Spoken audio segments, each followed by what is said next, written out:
आज हम लोग इकोनॉमिक्स का अगला सेशन को देखें और आज पहली बार हम शुरुआत करने जा रहे हैं इकोनॉमिक्स, जिसको हम बोलेंगे अर्थव्यवस्था। ठीक है, तो सबसे पहले हम लोग ये समझने का प्रयास करें कि इकोनॉमिक होता क्या है, अर्थव्यवस्था कहते किसको हैं। और आप ये पहले जान जाइए पढ़ने से पहले कि ये हर कंपटीशन में एक इम्पॉर्टेंट रोल प्ले करता है। जैसे किसी भी राष्ट्र को विकास करने के लिए पैसों की ज़रूरत होती है, उसी प्रकार से, और आप जानते हैं कि आप जो ऑफिसर बनने जा रहे हैं तो ऑब्वियसली आपका काम होगा देश के डेवलपमेंट, लॉ एंड ऑर्डर को मेंटेन करने के लिए, देश के सुरक्षा के लिए और साथ साथ देश के विकास के लिए भी। इसलिए इकोनॉमिक्स अपना एक वेटेज अच्छा खासा रखता है। तो विशेष अधिक समय बर्बाद न करते हुए सीधा सब्जेक्ट पर चलें कि अर्थव्यवस्था मतलब इकोनॉमी है ना।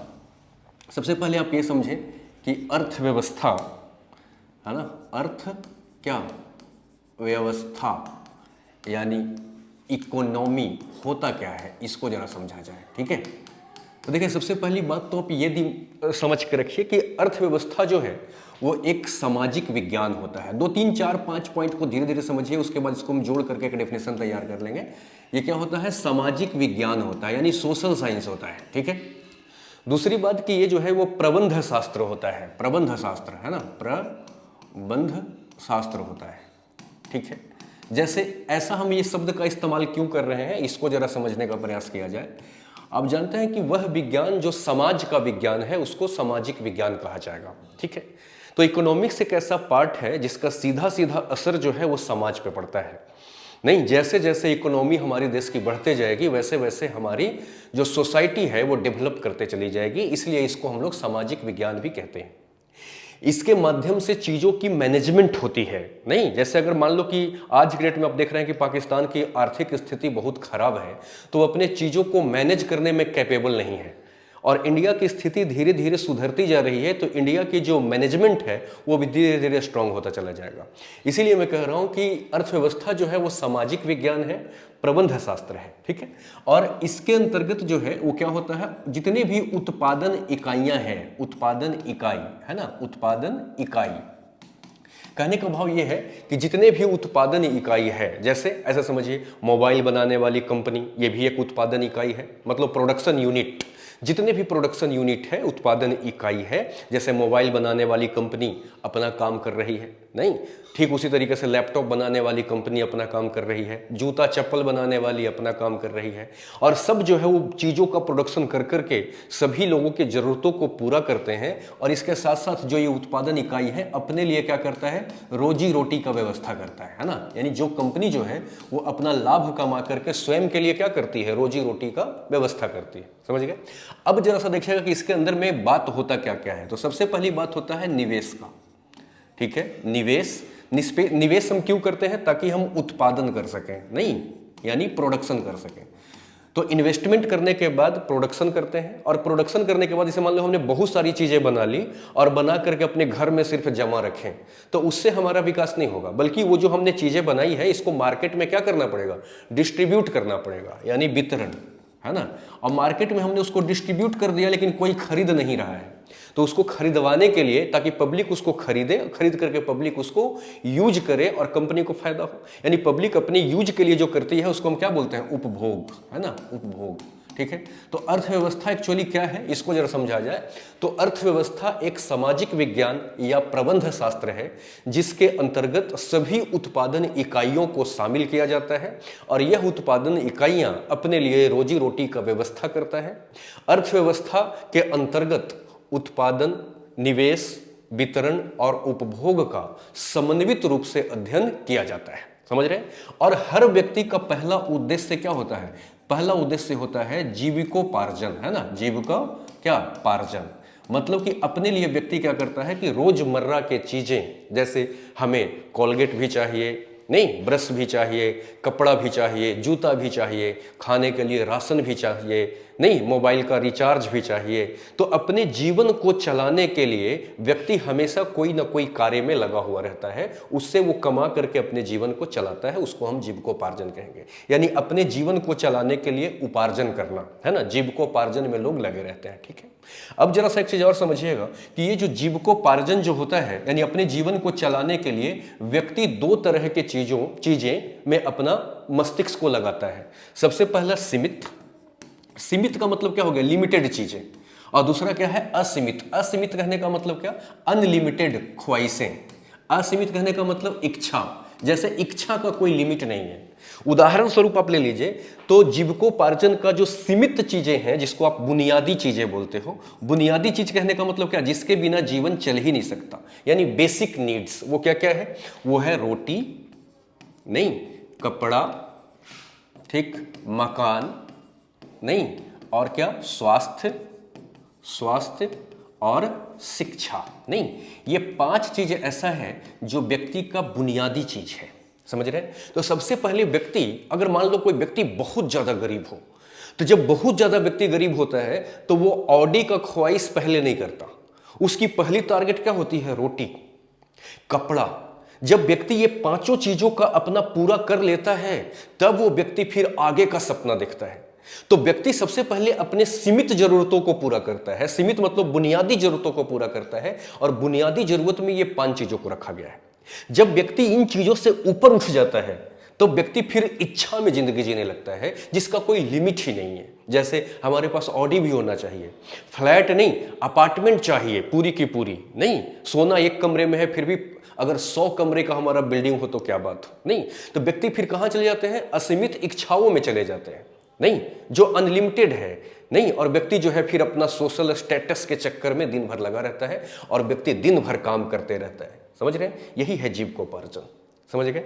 अब जरा सा एक चीज और समझिएगा कि दुनिया की जो अर्थव्यवस्था है, अर्थव्यवस्था समझ गए क्या है, अर्थव्यवस्था वह सामाजिक विज्ञान या प्रबंध शास्त्र है जिसके अंतर्गत सभी उत्पादन क्या इकाइयों को शामिल किया जाता है, और जितने भी उत्पादन इकाइयां हैं मतलब प्रोडक्शन यूनिट है, वो इसलिए वस्तु का निर्माण करता है ताकि पब्लिक को बेच करके वो अधिक से अधिक लाभ कमाए, नहीं, और लाभ कमा करके अपने जरूरतों को पूरा कर सके। अर्थव्यवस्था के अंतर्गत निवेश मतलब इन्वेस्टमेंट, उत्पादन मतलब प्रोडक्शन, वितरण मतलब डिस्ट्रीब्यूशन, और उपभोग मतलब कंजप्शन, ये चारों स्टेज से गुजर करके और ही लाभ कमाता है। इसलिए अर्थव्यवस्था में इन चारों चीजों को शामिल किया जाता है, इन चारों चीजों के बारे में हम अध्ययन करते हैं, ठीक है। व्यक्ति जो है निरंतर अर्थव्यवस्था में इसलिए इन्वॉल्व रहता है ताकि वो अपना जीविकोपार्जन कर सके, और जीविकोपार्जन जो है व्यक्ति के पास सीमित चीजें, जो बुनियादी जरूरत है जिसके बिना उसका जीवन चल ही नहीं सकता, वो 5 चीज है। जब ये व्यक्ति अपनी 5 बुनियादी चीजों को पूरा कर लेता है तो फिर वो इच्छाओं में जीने लगता है, वो रुकता नहीं बल्कि वो और के चक्कर में लगा रहता है ताकि उसकी जो असीमित इच्छाएं हैं उसको भी वो पूरा कर सके। और हम भी चाहते हैं कि व्यक्ति को रुकना नहीं चाहिए, क्योंकि व्यक्ति अगर रुक जाएगा, अपने जरूरतों से सेटिस्फाइड हो जाएगा, तो फिर वो इकोनॉमी से अगर वो बाहर हो गया तो देश की जो विकास जो एक गति में चल रही है वो रुक जाएगी। इसीलिए आप लोग कई बार देखते होंगे कि जब हम किसी चीज को खरीदने में कैपेबल नहीं रहते तो हम क्या करते हैं, उसकी इच्छा ही छोड़ देते हैं और जितना हमारे पास है उसी में हम संतुष्ट रहने लगते हैं। लेकिन सरकार ने देखा कि व्यक्ति संतुष्ट हो रहा है तो वो क्या करेगा, काम से धीरे धीरे बाहर होता चला जाएगा कि जितना चाहिए उतना हमारे पास है तो इतना क्यों मरना। इसलिए क्रेडिट कार्ड का सिस्टम लाया गया कि चलो भाई तुम उधार ले लो, नहीं, और जैसे ही आपको क्रेडिट कार्ड मिलता है तो पैसा नहीं भी है तो भी आप चीजों को ले लेते हैं। उसके बाद वो क्या करेगा, ब्याज के साथ बैंक वाला आपके पास फोन करेगा कि भैया हमें ब्याज के साथ हमारा पैसा जमा करो, इंस्टॉलमेंट जमा करो, तो फिर से आप काम में लग जाएंगे।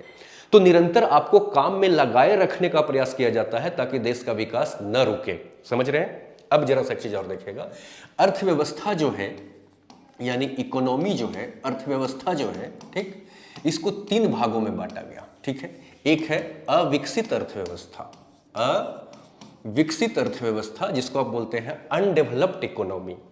दूसरा है जिसको बोलते हैं अल्प विकसित या क्या विकासशील या विकासशील अर्थव्यवस्था यानी डेवलपिंग इकोनॉमी। और तीसरा जो है वो है आपका विकसित अर्थव्यवस्था जिसको आप बोलते हैं डेवलप्ड इकोनॉमी। तो ये 3 भागों में इकोनॉमी को बांटा गया है। किस आधार पर बांटा गया है, तो प्राकृतिक समझते हैं, नेचुरल, भौतिक फिजिकल, और मानवीय, है ना, मानवीय संसाधनों के आधार पर। प्राकृतिक संसाधन का अर्थ क्या है, जो नेचर ने आपको दे दिया है, जैसे पानी हम नहीं बनाए हैं बल्कि वो नेचुरल रिसोर्स है। कोयले का भंडार वो भी क्या है, नेचुरल रिसोर्स है। नेचुरल रिसोर्स, भौतिक रिसोर्सेस का मतलब है कि जिसको ह्यूमन ने चेंज करके कच्चा माल, रॉ मटेरियल वगैरह में बना करके रखा हो, भौतिक। और मानवीय, मानव अपने आप में इकोनॉमी का सबसे महंगा चीज होता है, वो कैसे हम धीरे धीरे समझ जाएंगे। तो ये तीनों के आधार पर इकोनॉमी को 3 भागों में बांटा गया, ठीक है। अब जैसा देखिए क्या होता है, अविकसित अर्थव्यवस्था किसको कहेंगे, तो वैसी अर्थव्यवस्था जिसके अंतर्गत जहां पर न तो कोई प्राकृतिक संसाधन उपलब्ध हो, न जहां पर भौतिक संसाधन उपलब्ध हो, और न जहां पर मानवीय संसाधन उपलब्ध हो। यानी वैसी अर्थव्यवस्था जहां पर ये तीनों के तीनों संसाधन जो हैं वो नगण्य हो। नगण्य मतलब नेग्लिजिबल हो। जैसे वैसा कोई जगह है जहां पर मानव भी बहुत ज्यादा मात्रा में नहीं रहते हो, जहां पर भौतिक संसाधन भी नहीं हो और प्राकृतिक संसाधन भी नहीं हो, तो ऐसे अर्थव्यवस्था जीवन में कभी विकास नहीं करता और भविष्य में भी उसको विकास करने का उम्मीद नहीं होता। तो वैसे अर्थव्यवस्था को अनडेवलप्ड इकोनॉमी कहा जाता है, अविकसित अर्थव्यवस्था कहा जाता है। जैसे सहारा मरुस्थल, अफ्रीका के अंदर में जो सहारा मरुस्थल है, वहां पर मानवों का विकास जो है वो नगण्य है, न के बराबर, यानी वहां पर मानव की उपलब्धता कम है। नहीं, दूसरी चीज, जब जहां पर मानव रहेगा वहीं पर मानव दिमाग लगा करके चीजों में क्या करेगा, तोड़ फोड़ करके कुछ चीजों में क्या करेगा, चेंज करेगा। क्योंकि कहा जाता है कि मानव जो है वो एक सृजनशील प्राणी है। मानव जहां पर भी रहेगा वहां पर कुछ ना कुछ क्रिएशन करता रहेगा। तो जहां पर मानव कम होगा वहां पर अगर भौतिक और प्राकृतिक संसाधन अगर है भी तो भी उसका उस जगह का विकास नहीं होगा। इसलिए मानव संसाधन का होना बड़ा जरूरी है। मानव अपने आप में एक रिसोर्स है, क्योंकि उपलब्ध चीजों को मिला जुला करके नया चीज बनाने का क्षमता सिर्फ मानव में ही है। इसलिए कहा जाता है कि मानव जो है नहीं, वो एक संसाधन है।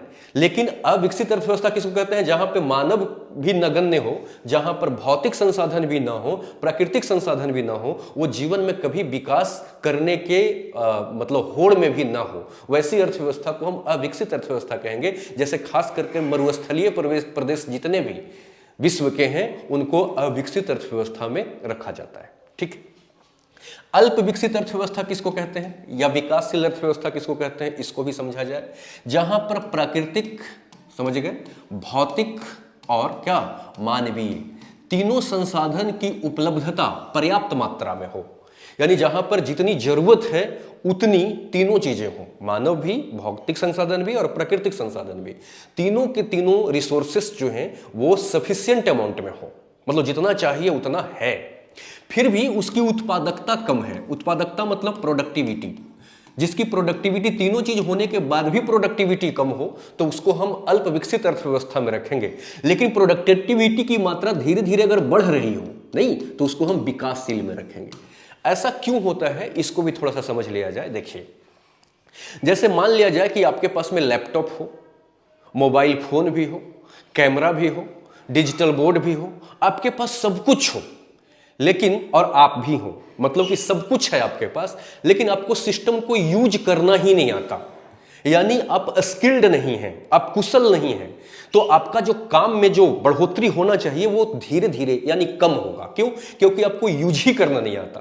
तो जहां पर मानव तो हो, भौतिक संसाधन भी हो, प्राकृतिक संसाधन भी हो, सब हो, लेकिन मानव उसके उपयोगिता को पूर्णतः नहीं जानता हो, यानी धीरे धीरे सीख रहा हो अभी, समझ रहे हैं। यानी जैसे जैसे सीखता जाएगा वैसे वैसे उसकी उत्पादकता क्या होती चली जाएगी, बढ़ती चली जाएगी।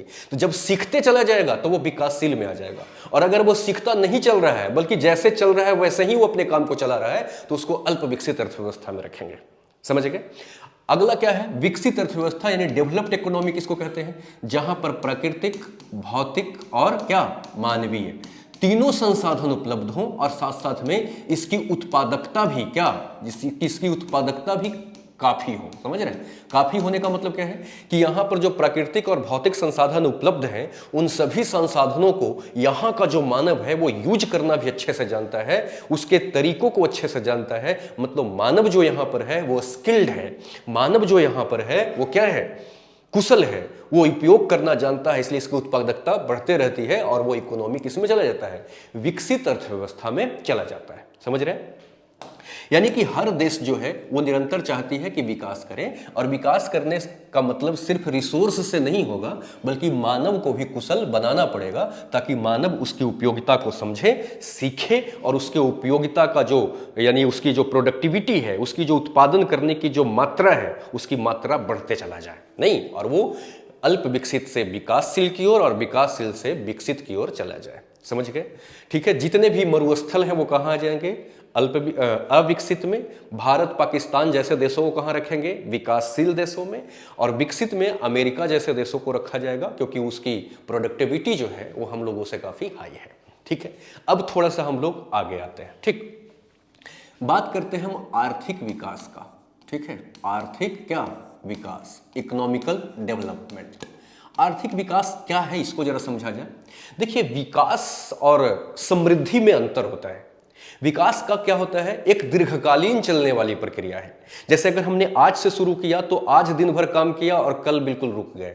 ये दीर्घकालीन चलने वाली प्रक्रिया होती है, ये गत्यात्मक होता है। गत्यात्मक मतलब ये डायनेमिक होता है, समझ रहे हैं? ये चलने वाली प्रक्रिया है, ये सतत है। और चलने वाली भी प्रक्रिया एक दिन किया एक दिन छोड़ के एक दिन, ऐसे नहीं, बल्कि ये कंटिन्यूटी में चलना चाहिए। समझ रहे हैं? तो आर्थिक विकास एक ऐसी प्रक्रिया है जो गत्यात्मक होता है, मतलब डायनेमिक होता है, जो रेगुलरली चलता है, सतत चलता है। सतत मतलब कंटिन्यू चलता है, रुक रुक के नहीं चलता। समझ रहे हैं? तो जो गत्यात्मक है, सतत है, जो दीर्घकालीन चलता है, और जो बहुआयामी हो। बहुआयामी मतलब विकास का मतलब ये नहीं होता कि सिर्फ अब पैसों में विकास कर जाए। विकास का मतलब होता है धर्म के क्षेत्र में, राजनीति के क्षेत्र में, शिक्षा के क्षेत्र में, धन के क्षेत्र में। जब हम हर क्षेत्र में आगे बढ़ते हैं तब उसको विकास कहा जाता है। और सिर्फ बढ़ते ही नहीं है, बल्कि कंटिन्यूटी में बढ़ते रहते हैं नहीं, और चलते रहता है ये, तो उसको हम क्या कहेंगे? आर्थिक विकास कहेंगे। आर्थिक विकास जो है उसका मापने का कई सारे तरीके हैं। कौन सा देश आर्थिक रूप से विकास किया है और कौन सा देश विकास नहीं किया है, उसके लिए कुछ स्केल निर्धारित किए गए हैं, और उस स्केल के जरिए हम पता करते हैं कि कौन सा देश कितना विकास किया है, हम कितना आगे हैं, कितना पीछे हैं, हम किसके साथ कंपटीशन करें। ये सारी चीज आर्थिक विकास के माध्यम से हम पता करते हैं। तो आर्थिक विकास को पता कैसे कैसे किया जाता है, इसके कुछ स्केल हैं। जैसे जीडीपी।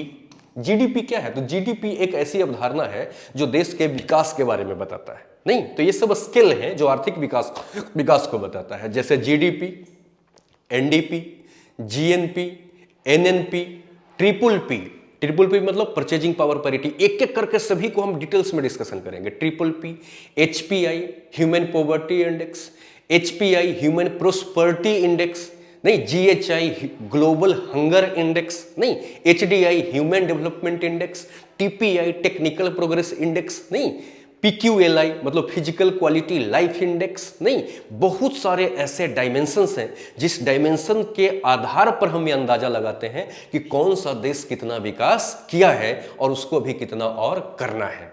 जिसमें सबसे पहला हम लोग एक एक करके डिस्कस करें तो सबसे पहला इसमें हम रखते हैं किसको? जीडीपी को। ठीक है, एक एक करके सब पढ़ेंगे, पीसीआई वगैरह सब पढ़ेंगे, पर कैपिटा इनकम वगैरह सब। आपको दिक्कत नहीं होगा, ध्यान से समझिएगा। जीडीपी का फुल फॉर्म जो होता है वो होता है ग्रॉस डोमेस्टिक क्या प्रोडक्ट, ग्रॉस डोमेस्टिक प्रोडक्ट। इसके लिए हिंदी इसका रूपांतरण है सकल घरेलू उत्पाद। सकल घरेलू क्या उत्पाद। ठीक है, सकल घरेलू उत्पाद मतलब ग्रॉस डोमेस्टिक प्रोडक्ट मतलब जीडीपी। इसको आइए थोड़ा ध्यान से समझा जाए। ठीक है, तो एक दो तीन बातें समझ कर रखिएगा। सबसे पहला शब्द है निश्चित समयावधि। निश्चित समय है ना, निश्चित समयावधि मतलब एक फिक्स ड्यूरेशन में। और फिक्स ड्यूरेशन का आशय यहां पर क्या है? 1 अप्रैल से 31 मार्च। ठीक है, भारत के लिए है ना, क्योंकि भारत का जो फाइनेंस ईयर होता है, जैसे हम लोग के लिए नया साल कब हम लोग मनाते हैं? 1 जनवरी को। पुराने अगर कैलेंडर से देखें तो जिस दिन होलिका दहन होता है उसके अगले दिन को हम नया साल मानते हैं। लेकिन इकोनॉमी के लिए जो नया साल होता है वो 1 अप्रैल होता है। 1 अप्रैल से शुरुआत होता है और 31 मार्च को एंड हो जाता है। इस ड्यूरेशन को कहा जाता है फाइनेंस ईयर, जिसको बोलते हैं वित्तीय वर्ष। ठीक है, तो ये जो है आपका फाइनेंस ईयर है, मतलब वित्तीय वर्ष है। ठीक है, तो जहां पर भी भारत के लिए वित्तीय वर्ष का इस्तेमाल किया जाए तो आप समझ जाइएगा, आपका दिमाग जाना चाहिए 1 अप्रैल से 31 मार्च। अब एक चीज और देखिए, आज की डेट में, आज क्या डेट चल रहा है? 20 मार्च 2023। 10 दिन बाद क्या हो जाएगा, 10 दिन बाद ये साल खत्म हो जाएगा, इकोनॉमी के लिए खत्म हो जाएगा, तो नया साल आ जाएगा। तो नया साल कब आएगा, 1 अप्रैल को। तो 1 अप्रैल को भी तो 2023 ही रहेगा ना, 31 मार्च तक 2023 चलेगा, सॉरी 31 दिसंबर तक 2023 चलेगा, 1 जनवरी को 2024 आ जाएगा। लेकिन ये चीज जाना कहां तक है, 31 मार्च तक। इसका मतलब क्या है, 1 फाइनेंस ईयर जो है वो 2 सालों में इंटर कर जाता है। तो फाइनेंस ईयर हमेशा ऐसे लिखा जाता है 23-24।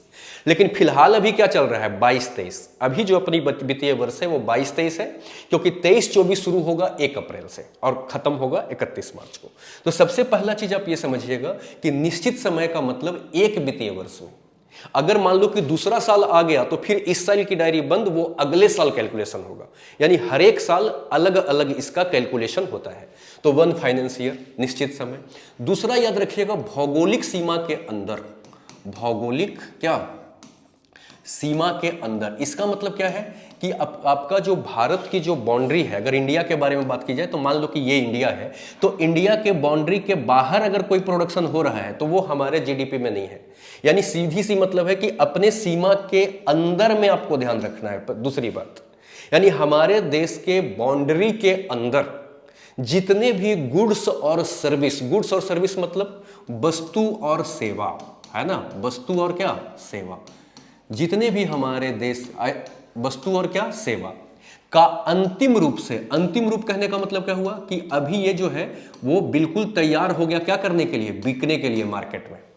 जैसे मान लो कि हम बेचना चाहते हैं क्या, घी, समझिएगा, बेचना चाहते हैं घी, तो सबसे पहले हम दूध खरीद के लाएंगे और दूध से मक्खन बनाएंगे। तो मक्खन हमारा बेचना लक्ष्य नहीं है ना, तो ये बीच का प्रोडक्ट हो गया मक्खन। मक्खन काउंट नहीं होगा, बल्कि अंतिम रूप से जब ये घी बन जाएगा ना तो बस हम उसको देखेंगे। लेकिन अगर हम मक्खन ही बेचना चाहते हैं तो मक्खन ही हमारा अंतिम प्रोडक्ट हो गया। तो अंतिम रूप से तैयार का मतलब जो मार्केट में अब बिकने को रेडी है, समझ रहे हैं। तो जितने भी, अब इसका देखिएगा डेफिनेशन समझिएगा, निश्चित समयावधि मतलब एक वित्तीय वर्ष में हमारे भौगोलिक सीमा के अंदर जितने भी वस्तु या सेवा बन रहा है, अंतिम रूप से उसका मौद्रिक मूल्य होता है। मौद्रिक मूल्य कहने का मतलब मनी वैल्यू, मौद्रिक मूल्य को ही जीडीपी कहा जाता है। ठीक है, इसको उदाहरण से क्लियर करूंगा तो आपको बातें समझ में आ जाएगा। जैसे दुनिया में जितने भी चीजें हैं, है ना, सभी चीज का मौद्रिक वैल्यू होता है। जैसे मैं टीचर हूं तो आप आकर के मेरा भी वैल्यू कैसे पूछते हैं कि सर आपका फी क्या है, तो फी मैं आपको क्या चाहिए बताता हूं, पैसों में। जबकि मैं वस्तु नहीं बेचता हूं, मैं सेवा बेचता हूं। डॉक्टर भी सेवा बेचता है। रेलवे ट्रेन का जो टिकट होता है वो भी आपको सर्विस देता है, रेलवे आपको सर्विस देता है, वस्तु नहीं देता। तो जितने भी सर्विस है उसका भी वैल्यू क्या चीज में आता है, पैसों में, मौद्रिक वैल्यू, है ना। या जितने भी वस्तु है, जैसे आपको चीनी खरीदना हो, दाल खरीदना हो, आटा खरीदना हो, चप्पल खरीदना हो, जूता, लैपटॉप, फोन, यानी जितने भी वस्तु है खरीदेंगे तो उसका भी क्या चीज में कीमत बताया जाता है, पैसों में। तो जरा सा फिर से समझिएगा कि निश्चित समयावधि में निश्चित भौगोलिक सीमा के अंदर जो भी वस्तु या सेवा का अंतिम रूप से निर्माण हो रहा है उसका जो पैसों में वैल्यू है, मनी वैल्यू जो है, उसी को हम लोग जीडीपी कहते हैं। समझ गए। अब जरा सा एक चीज और देखिएगा कि ये जो अपना जीडीपी है उसको हम निकालते कैसे हैं। अच्छा, इसमें शामिल किसको किसको करते हैं पहले ये समझ लीजिए। ऐसे देखिएगा, जैसे मान लीजिए कि ये अपने देश का भौगोलिक सीमा है, ठीक। अब मान लो कि यहां पर क्या है कि अंबानी नाम का एक व्यक्ति है और वो यहीं पर एक कंपनी खोल दी। यहीं पर जितने भी वस्तु बन रहे हैं या सेवा बन रहा है, जितना भी वस्तु या सेवा बन रहा है, वो जब बिकने के लिए निकलेगा तो ये इंडिया में भी बिक सकता है, बेशक से बना तो भारत में ना, और विदेश भी हम बेच सकते हैं बेचने के लिए। तो वे वस्तु बिक कहां रहा है उससे मतलब नहीं है, हमारे देश के सीमा के अंदर ये तैयार हुआ है कि नहीं।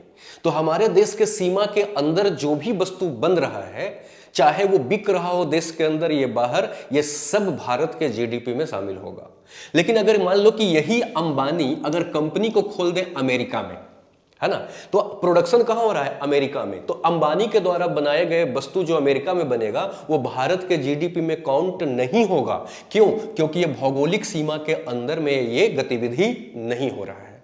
तो सबसे पहला चीज रखिएगा कि हमारे देश के भौगोलिक सीमा के अंदर जो भी चीजें बन रही है उसका ही मौद्रिक मूल्य को हम जीडीपी कहेंगे, एक निश्चित समयावधि के अंदर। समझ गए? निश्चित समयावधि क्यों कह रहे हैं? क्योंकि हर साल हम ये देखते हैं कि इस साल कितना प्रोडक्शन हुआ, इस साल कितना प्रोडक्शन हुआ, ताकि देश हमारा आगे बढ़ रहा है कि पीछे जा रहा है इसका अनुमान लगाया जा सके। समझ गए?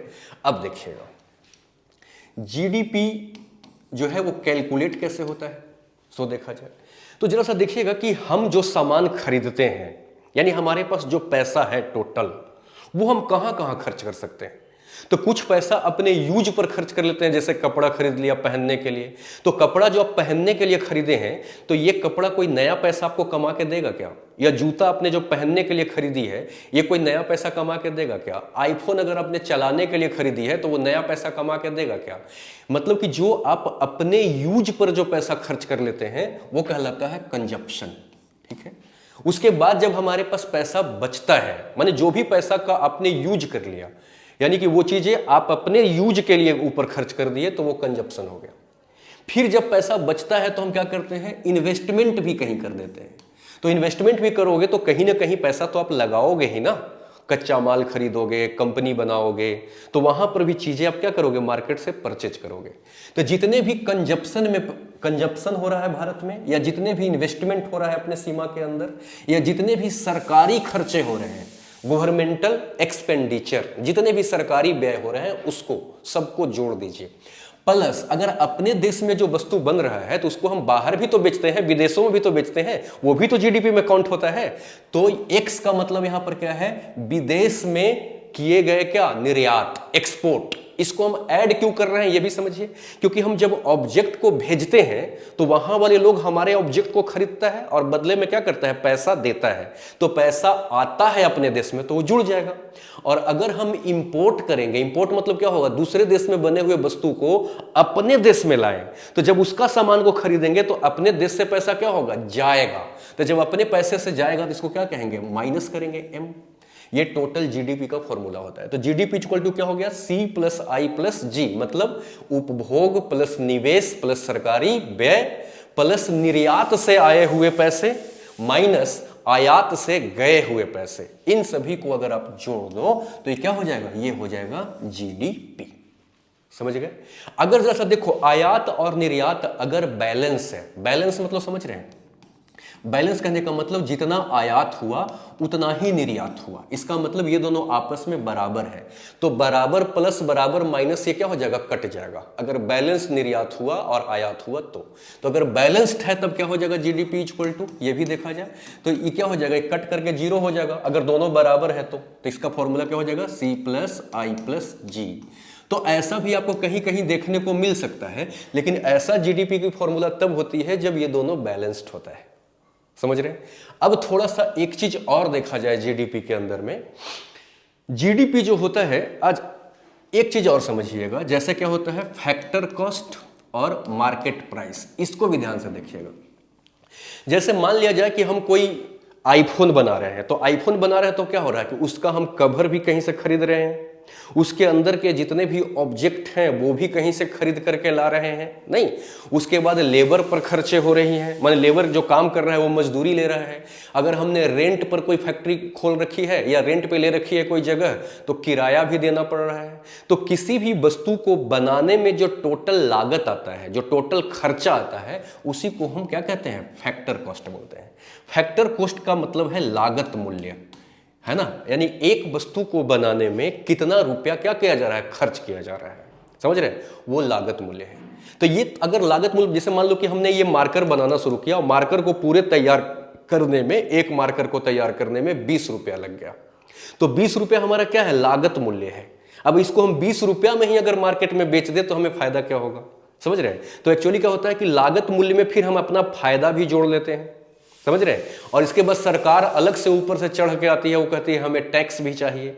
तो लागत मूल्य में अपना प्रॉफिट भी हम जोड़ लेते हैं, ऊपर से सरकार के पैसे भी आकर के, माने टैक्स जो सरकार मांगती है वो हम अपने जेब से देना नहीं चाहते, क्योंकि हमारा टारगेट है कि इस वस्तु पर कम से कम हमको 2 रुपया फायदा होना चाहिए। तो 20 रुपया तो हमने बनाने में लगा दिया, तो 2 रुपया हम और इस पर अपना फायदा जोड़ दिए, 22 रुपये का हो गए। उसके बाद सरकार कहता है कि हम इस पर टैक्स लेंगे, तो ये 22 रुपया में से ही हम टैक्स नहीं देंगे, बल्कि जितना वो टैक्स मांग रही है उतना हम इसमें जोड़ देंगे। समझ गए।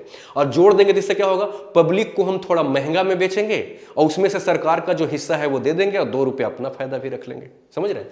तो जो टोटल प्राइस, जिस प्राइस पर मार्केट में ये बिकने के लिए निकलता है, तो वो सारे प्राइस को हम क्या बोलते हैं, मार्केट प्राइस बोलते हैं। तो मार्केट प्राइस में क्या क्या जुड़ा हुआ होता है, फैक्टर कॉस्ट तो रहता ही है, इसके साथ कंपनी का मालिक जो है अपना प्रॉफिट भी जोड़ लिया हुआ होता है, इसके बाद सरकार के टैक्स भी इसमें जुड़े हुए होते हैं, समझ रहे हैं। तो वो सब क्या होता है, मार्केट प्राइस हो जाता है, ठीक है। अब एक चीज और समझिएगा, तब आपको जीडीपी की दूसरी बातें समझ में आ जाएगी। दूसरी बात आप ये समझिएगा, कुछ वस्तु ऐसे हैं जिस पे सरकार पता है क्या करती है, सब्सिडी देती है, समझ रहे हैं। सरकार कुछ ऑब्जेक्ट पर सब्सिडी देती है, जैसे गैस सिलेंडर। अब मान लो कि भारत सरकार ने, मान लो कि किसी उद्योगपति को टेंडर दे दिया कि तुम गैस प्रोडक्शन करो और पब्लिक को सप्लाई करो, ऐसे समझिएगा। तो मान लो कि कंपनी का जो ऑनर है, समझ रहे हैं, कंपनी का जो ऑनर है वो गैस बनाने में टोटल खर्चा फिल किया कि 700 रुपया टोटल इसको खर्च आ जा रहा है। एक रफ आइडिया बता रहा हूं, 700 रुपया इसका टोटल खर्च है। ये चाहता है कि मैं इस पर 100 रुपया क्या करूं, लाभ भी कमाऊं कम से कम। तो 800 रुपया तो मोटे तौर पर इसने क्या किया, टारगेट रख लिया कि 800 में इसको हम बेचेंगे। इसके बाद सरकार कहती है कि हम भी कुछ टैक्स लेंगे। तो मान लो टैक्स वगैरह जोड़ करके उसने टारगेट रखा कि 80 रुपया हमें फायदा होना चाहिए, सरकार ने कहा 20 रुपया हम भी लेंगे, 100 रुपया उसने यहां पे रख दिया, 800 में बेचने की प्लान किया। लेकिन देश की जनता जो है वो खूब शोर कर दी कि 800 गैस महंगा हो गया, महंगा हो गया, महंगा हो गया। तो सरकार फिर क्या करती है कि कंपनी को कहती है कि ऐसा करो, इस सिलेंडर को तुम 500 में बेचो, ठीक है। तो कंपनी कहेगा कि हम तो लॉस लेंगे नहीं, तो सरकार कहेगी कि 300 रुपया पर सिलेंडर तुम्हें मैं दे दूंगा। तो कंपनी को एक्चुअली पर सिलेंडर कितना मिल रहा है, 800 ही मिल रहा है, लेकिन जनता को वो 500 में मिल रहा है। 300 रुपया सरकार जो है वो जनता के बदले दे दी कंपनी को, वो कहलाता है सब्सिडी। तो एक्चुअल में इसका फैक्टर कॉस्ट कितना है, 700 है, समझ रहे हैं। लेकिन ये मार्केट में निकल गया, मान लो अगर लाभ वाला पॉइंट हटा दे तो मार्केट में ये 400 में अगर दे रही है, तो एक्चुअली ये फैक्टर कॉस्ट क्या बनाने में इसकी 400 लगी है, नहीं नहीं नहीं, बनाने में जो पैसा लगा है वो क्या लगा है, 400 में जो बिक रहा है वो, और प्लस क्या, सब्सिडी, समझ रहे हैं। इन दोनों को अगर हम जोड़ दें तो उतना तो इसका फैक्टर कॉस्ट है, समझ रहे हैं। तो अब जरा सा ध्यान से देखिएगा कि जीडीपी जो है वो 2 तरीकों से निकाला जाता है, एक है जीडीपी एट मार्केट प्राइस और एक है जीडीपी एट फैक्टर प्राइस, ठीक है। तो जरा सा देखिएगा, जीडीपी ब्रैकेट में नीचे लिखिएगा एफसी, एफसी मतलब क्या हो गया, जीडीपी एट फैक्टर कॉस्ट। तो जरा सा देखो, जीडीपी एट मार्केट कॉस्ट है ना, market price, GDP at market price, ठीक है। इसमें क्या करना पड़ेगा, सब्सिडी को क्या करना पड़ेगा, जोड़ना पड़ेगा ना। कुछ वस्तु पर सब्सिडी दिया जाता है, कुछ वस्तु पर सब्सिडी नहीं दिया जाता। जैसे ऐसा देखिए ना, मार्केट में बिक रहा था 400 में, लेकिन एक्चुअल में वो बनाने में कितना लगा था, 700। तो 300 कहां सरकार ने जो सब्सिडी दिया, तो एक्चुअली में फैक्टर कॉस्ट कैसे निकलेगा, तो जितने में मार्केट में बिक रहा है वो, और प्लस क्या, सब्सिडी, सब्सिडी को इसमें जोड़ देंगे नहीं। और जरा सा एक चीज देखिएगा, इसमें सरकार टैक्स जो लेती है वो चीजों की कीमत को बढ़ा देती है कि घटा देती है, बढ़ा देती है। तो इसमें से हम क्या करते हैं, इनडायरेक्ट टैक्स को माइनस कर देते हैं। इनडायरेक्ट टैक्स इसको क्यों कह रहे हैं आप समझ रहे होंगे, क्योंकि सरकार कंपनी से लेती है, लेकिन कंपनी जो है वो डायरेक्टली अपने पैसे में से नहीं देती, बल्कि छुपा करके कीमत को बढ़ा के जनता को बेच देती है। तो इनडायरेक्टली जो है वो जनता ही टैक्स दे रही है सरकार को, कंपनी सिर्फ बीच में एक दलाल बन गया, समझ रहे हैं, इसलिए इनडायरेक्ट टैक्स। तो एक्चुअली क्या है, GDP at factor cost equal to GDP at market price plus subsidy और माइनस क्या, इनडायरेक्ट टैक्स। तो जीडीपी ऐसे भी कैलकुलेट किया जाता है फैक्टर कॉस्ट पर, मार्केट कॉस्ट पर निकालना होगा तो इधर इसको इस साइड भेज दीजिए। अच्छा एक चीज देखिएगा कि कुछ हर एक वस्तु पर तो सब्सिडी मिलता नहीं है, तो जिस वस्तु पर सब्सिडी नहीं मिलता हो तो वहां पर सिर्फ 0 रख दीजिएगा सब्सिडी का वैल्यू, और बाकी सब रख करके कैलकुलेट कर लीजिएगा जीडीपी का मान, समझ गए। ये है अपना जीडीपी, ठीक है। अब एक चीज और समझिएगा, ठीक है, जीडीपी जो है वो हमेशा टोटल रुपये में आता है, लेकिन आप कई बार देखते होंगे कि जीडीपी जो है वो हमेशा आपको परसेंट में पेपर में पढ़ने को मिलता है। तो एक्चुअली वो जीडीपी नहीं है, समझ रहे। बोलने के लिए तो हम जीडीपी बोलते हैं कि इस साल का जीडीपी 6.5% है, लेकिन जब हम पैसों को जोड़ेंगे तो वो परसेंट में आएगा कि टोटल पैसा में आएगा? टोटल पैसा में आएगा। जैसे कंजप्शन पे कितना खर्च हुआ, इन्वेस्टमेंट पे कितना खर्च हुआ, गवर्नमेंटल एक्सपेंडिचर कितना खर्च हुआ, ये सारे अमाउंट को जोड़ेंगे तो ये परसेंट में तो आएगा नहीं, ये बल्कि टोटल रुपया में आएगा। तो न्यूज़पेपर में परसेंट में जो लिखा रहता है वो क्या होता है, तो उसको भी देखा जाए एक लाइन, वो है आपका ईडीआर। हालांकि वो है जीडीपी ही, लेकिन उसका एक्चुअल जो है वो ईडीआर है। ईडीआर का मतलब क्या होता है ये देखा जाए। ईडीआर का मतलब होता है इकोनॉमिकल डेवलपमेंट, इकोनॉमिकल डेवलपमेंट क्या रेट, इकोनॉमिकल डेवलपमेंट रेट होता है वो। ये क्या है सो देखिएगा। जैसे आप ऐसे समझिए, अभी 2023 चल रहा है, ठीक है, इसके पिछले साल क्या रहा होगा 2022।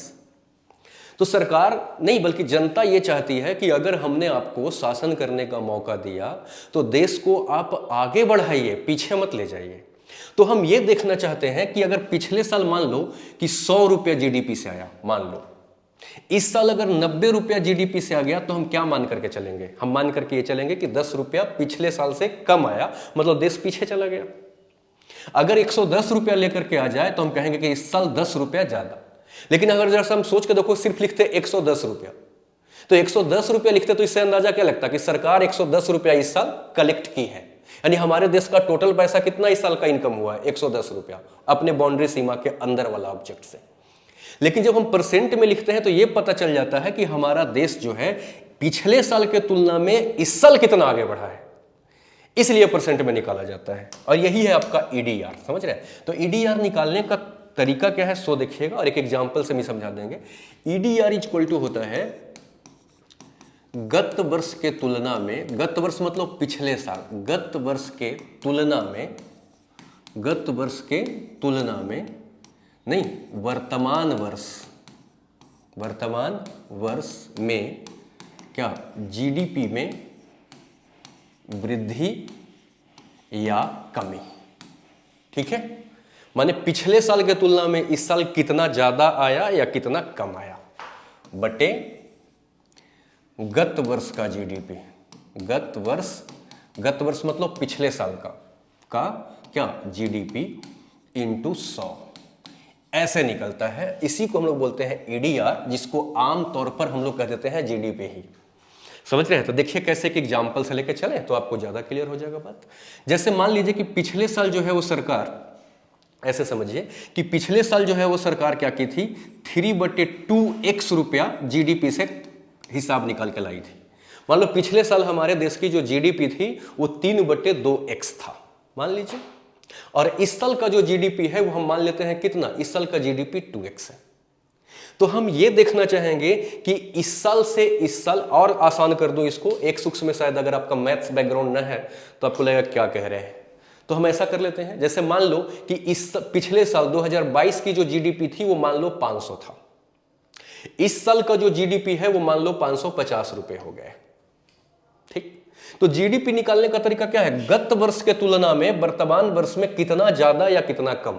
तो इसके तुलना में इस बार ज्यादा आया है कि कम आया है, ज्यादा आया। कितना ज्यादा आया, तो 50 रुपया ज्यादा आया, तो ऊपर रखिए 50 और बटे नीचे क्या, गत वर्ष का जीडीपी मतलब पिछले साल का जीडीपी, ठीक है, और इंटू क्या 100। ये 2 जीरो से 2 जीरो कट गया और ये 10 बचे 50, यानी इस साल जो आपकी भारत का जो जीडीपी है वो 10% पिछले साल से इस साल ज्यादा हुआ है। समझ रहे हैं? तो जब भी आपका प्लस में परसेंट है तो इसका मतलब है कि देश पिछले साल में जो कलेक्शन की थी उससे इस साल इतना ज्यादा की है।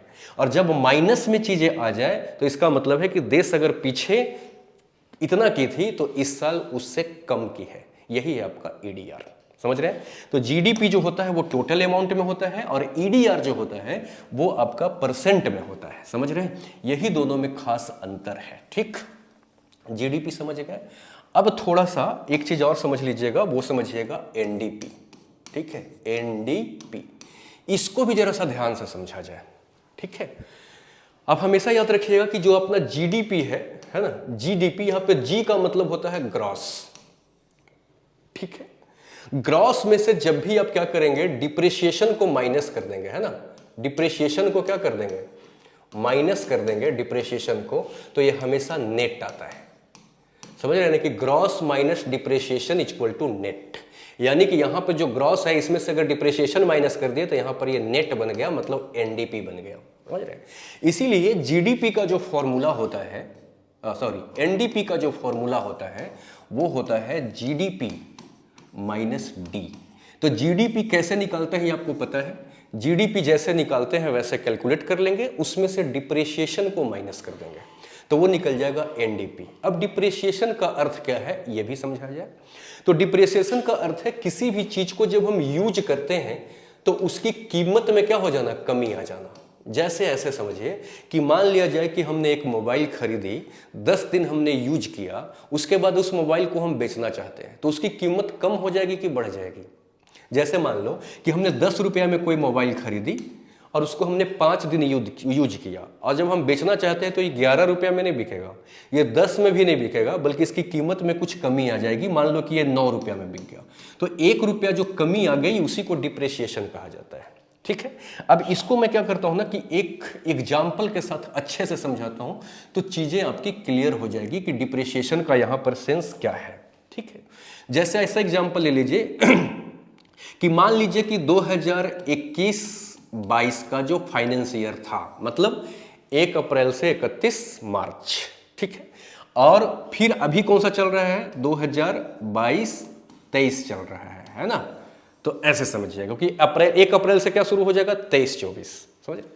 तो ऐसे समझिए आप ध्यान से। मान लो थोड़ी देर समझने के लिए, हमारे देश में तो बहुत तरह के प्रोडक्शन हो रहे हैं, जैसे कि चप्पल हो रहा है, जूता हो रहा है, लैपटॉप हो रहा है, मोबाइल हो रहा है, कॉस्मेटिक की बहुत सारी सामान हो रही है, हजारों कंपनियां हैं जो लाखों तरह के प्रोजेक्ट निकाल रही है। तो सभी का नाम ले करके तो यहाँ पर हम लिख नहीं सकते, तो आप ऐसा करिए थोड़ी देर के लिए एग्जाम्पल समझने के लिए, ऐसे मान लीजिए कि भारत में सिर्फ लैपटॉप प्रोडक्शन हो रहा है, दिमाग में रख लीजिए इस बात को, ऐसे ही सब हो रहे होंगे, सभी को देखा जाएगा ऐसा ही, लेकिन समझने के लिए किसी एक को ले लेते हैं। जैसे मान लो कि 2020-21 में भारत में क्या हुआ, 100 लैपटॉप का निर्माण हुआ, यानी भारत में 100 लैपटॉप बने 2021-22 वाला फाइनेंस ईयर में, समझ रहे हैं, इतने लैपटॉप चले। और एक लैपटॉप का जो प्राइस है वो मान लो 50 रुपया है, तो टोटल कितने हो गए, 5000 रुपया आपका जीडीपी हो गया। यानी जितने भी हमारे यहाँ वस्तु बन रहा है उसके प्राइस में मल्टीप्लाई कर देंगे तो टोटल पैसा हो जाएगा, तो हमारा जीडीपी 5000 रुपया हो गया। समझ गए। अब जरा सा देखिएगा क्या है कि अगला साल हमने क्या किया कि मान लो 10 ही लैपटॉप बनाया, क्योंकि इसकी डिमांड थोड़ा कम होने लगा। तो पिछले साल हमने 100 बनाया था, इस साल मान लो हमने 10 बनाया। समझने के लिए समझिए, तब तक ये 1 साल तक ये जो 100 लैपटॉप था वो बिक करके मार्केट में यूज हो रहा था, और जब ये मार्केट में यूज हो रहा था तो सिचुएशन क्या होगा कि मान लो कि ये 100 लैपटॉप का कोई पार्ट्स खराब हो गए। जैसे मान लो किसी का एक पार्ट यहां खराब हो गया, खराब हो गया, समझ गए। तो लैपटॉप ये जो 100 चल रहे थे उसमें कुछ खराबी आ गई।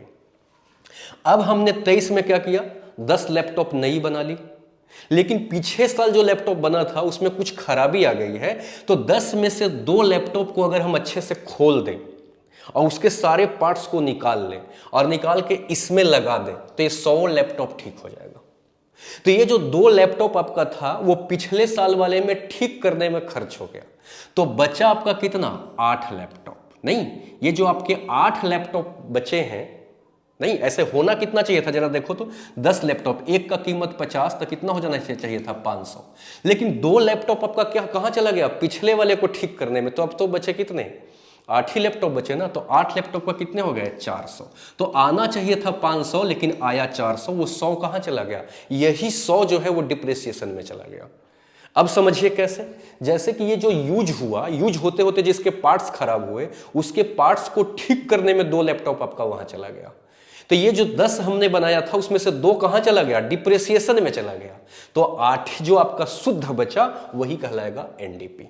तो ये डी जो है वो डिप्रेशिएशन वाला है, समझ गए। तो टोटल में से अगर डिप्रेशिएशन को माइनस कर दें तो एक्चुअल तो अब आपके पास नया पैसा यही आएगा ना, इसी को एनडीपी कहा जाता है, समझ रहे, यही है एनडीपी। ठीक, तो NDP equal to GDP minus क्या, तो एक्चुअल पैसा आपके पास कौन सा आया, एनडीपी वाला आया, जीडीपी वाला नहीं आया। तो जीडीपी में जो पैसा होता है वो हमेशा पिछले वर्ष के कुछ चीजों को ठीक करने में डिप्रिशिएट कर जाता है, समझ रहे हैं। तो जो आपके पास चीजों को ठीक करके डिप्रिसिएशन को हटा करके जो पैसा आता है वही एक्चुअल पैसा आपके पास है, जो एनडीपी हो गया।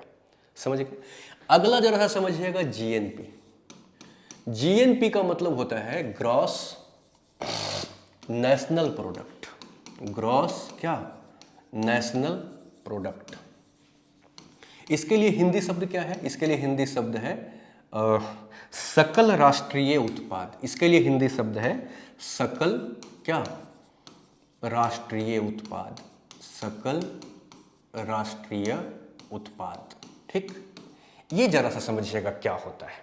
ठीक, देखिएगा, जैसे मान लीजिए कि आपका देश का सीमा के अंदर, ठीक, तो देश के सीमा के अंदर से जितने भी आर्थिक गतिविधि हो रही हैं, इन सभी का जो मौद्रिक मूल्य है, जो टोटल पैसा है, उसको तो हम जीडीपी बोलते हैं।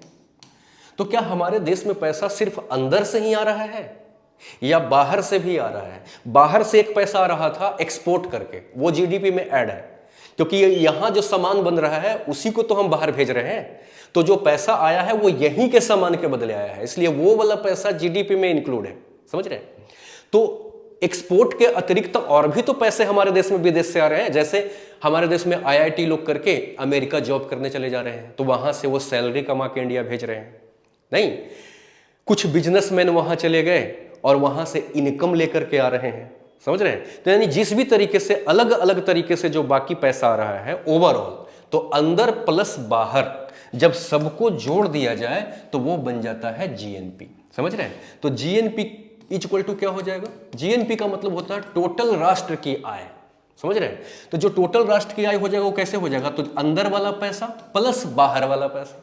तो बाहर वाला पैसा का मतलब क्या हो गया? Net income from abroad. Net income from abroad मतलब इसको अगर शॉर्ट में मैं लिख दूं, जैसे मैं लिख देता हूं नीफा, है ना? नीफा मतलब नेट इनकम फ्रॉम एब्रॉड। ठीक है, तो अंदर वाला पैसा में नेट इनकम फ्रॉम एब्रॉड जोड़ दें तो वो बन जाता है जीएनपी। इसको और डिटेल्स में करें, जीडीपी का फॉर्मूला क्या होता है? सी plus I plus G plus X minus M. ध्यान से देखिएगा, एक्स मतलब ऑब्जेक्ट को भेज के जो पैसा आया है, इंपोर्ट मतलब जो हम ऑब्जेक्ट लेके पैसा बाहर भेज दिए, इन दोनों को माइनस कर दिया, है ना, और इसको इसमें जोड़ दिया, ये जीडीपी हो गया। ठीक उसी तरीके से विदेश से एक्सपोर्ट और इंपोर्ट को छोड़ के अलग तरीके से भी तो पैसे आ रहे हैं। तो अलग तरीके से पैसे जो आ रहे हैं उसको मैं मान लेता हूं ए। ये है ए, मतलब मान लो आने वाला पैसा। तो विदेश वाले भी तो भारत में नौकरी करके अपने देश में पैसा लेके जा रहे हैं। तो आने वाला पैसा माइनस जाने वाला पैसा, तो आने वाला में से जब जाने वाला को माइनस कर देंगे तो ये नेट बन जाएगा। तो नेट इनकम फ्रॉम एब्रोड का मतलब क्या? इनकम फ्रॉम एब्रोड नहीं है, इनकम मतलब क्या? सिर्फ आने वाला। तो भैया नेपाली लोग भी तो रोड पर मोमोज बेच करके अपना पैसा हमारा वाला नेपाल में ले जा रहे हैं। तो अगर हम ला रहे हैं तो यहां से चीजें जा भी तो रही है। तो आने वाला माइनस जाने वाला को बोलेंगे नेट इनकम फ्रॉम एब्रोड, और इन दोनों को माइनस करके कोई अमाउंट आएगा ना, उसको हम मान लेते हैं जेड। समझ रहे हैं? तो जीएनपी इक्वल टू क्या हो जाएगा? सो देखिए, जीएनपी इक्वल टू हो जाएगा C plus I plus G plus X minus M plus Z. जहां पर जेड क्या है? तो जेड है आपका नेट इनकम फ्रॉम एब्रोड। समझ रहे हैं? तो अब देखिएगा, अच्छा बताओ, जीएनपी जीडीपी के बराबर हो सकता है कि नहीं? हो सकता है। उसका केस कब हो सकता है? कि जब हमारा क्या हो, जितना हम कमा के ला रहे हैं उतना ही लेके चला जाए। समझ रहे हैं? तो जिस समय क्या होगा, नेट इनकम फ्रॉम एब्रोड मतलब ले दे करके बराबर हो जाए, मतलब जीरो हो जाए, तो ये तो जीडीपी की फॉर्मूला होती है कि नहीं? तो जीडीपी और जीएनपी आपस में क्या हो गया? बराबर हो गया। समझ रहे हैं? तो अच्छा ये चीज हो गया। अब जरा सा देखना कि हमने आपको कहा था कि ग्रॉस में से अगर आप माइनस करोगे, किसको? ग्रॉस में से माइनस डिप्रिसिएशन को करते हैं तो नेट बन जाता है। जैसे याद करिए कि जीडीपी में से जब हमने क्या किया था, डिप्रिसिएशन को माइनस किया था, तो एक ग्रॉस नेट बन गया था, तो ये हो गया था एनडीपी। ठीक उसी प्रकार से जीएनपी में से अगर हम डिप्रिसिएशन को माइनस कर दें तो ये जी क्या बन जाएगा? नेट बन जाएगा। तो क्या हो जाएगा? एनएनपी। तो एनएनपी का मतलब क्या है? तो एनएनपी का मतलब है नेट नेशनल प्रोडक्ट। इसके लिए हिंदी शब्द क्या है? निबल राष्ट्रीय उत्पाद या शुद्ध राष्ट्रीय उत्पाद। समझ रहे हैं? तो इसको भी जरा समझा जाए। तो देखिए, एनएनपी जो होता है वो क्या होता है? सो देखिएगा, NNP is equal to GNP minus D, depreciation. समझ गए। अब जरा सा सोच के देखो कि आपने जो टारगेट रखा था कि इतना पैसा हमारे पास नेट इनकम फ्रॉम एब्रॉड होगा, लेकिन उसमें डिप्रिसिएशन भी तो आ जाता है, तो ले दे करके जो बचता है एक्चुअल आय तो आपका वही है ना। तो ये जो है वो क्या है, ये टोटल आय की बात करता है, और ये जो है उसको नेट आय की बात करता है। ले दे करके जो आपके पास बचा ये आपका नेट आय हो गया, यानी डिप्रिसिएशन वाला में भी लगा करके जो बचा वही आपका क्या हो गया, एनएनपी हो गया। तो एनएनपी हमारे देश का एक्चुअल आय होता है, रियल आय होता है। इसीलिए हमारे देश की जो नेशनल इनकम होती है, नेशनल इनकम मतलब नेशनल इनकम मीन्स राष्ट्रीय आय। हमारे देश की जो नेशनल इनकम होता है मतलब राष्ट्रीय आय जो होता है वो एक्चुअली क्या होता है बताओ, वो कैलकुलेट कैसे किया जाता है, तो वो कैलकुलेट किया जाता है एनएनपी पर, क्योंकि एनएनपी ही एक्चुअल है। जो पीछे वाले को ठीक ठाक करके जो पैसा बचता है वही हमारे देश का आय है। तो इस बात को याद रखिएगा कि नेशनल इनकम है ना, calculated on the basis of NI. ठीक है, NI means the national income of the country. Okay.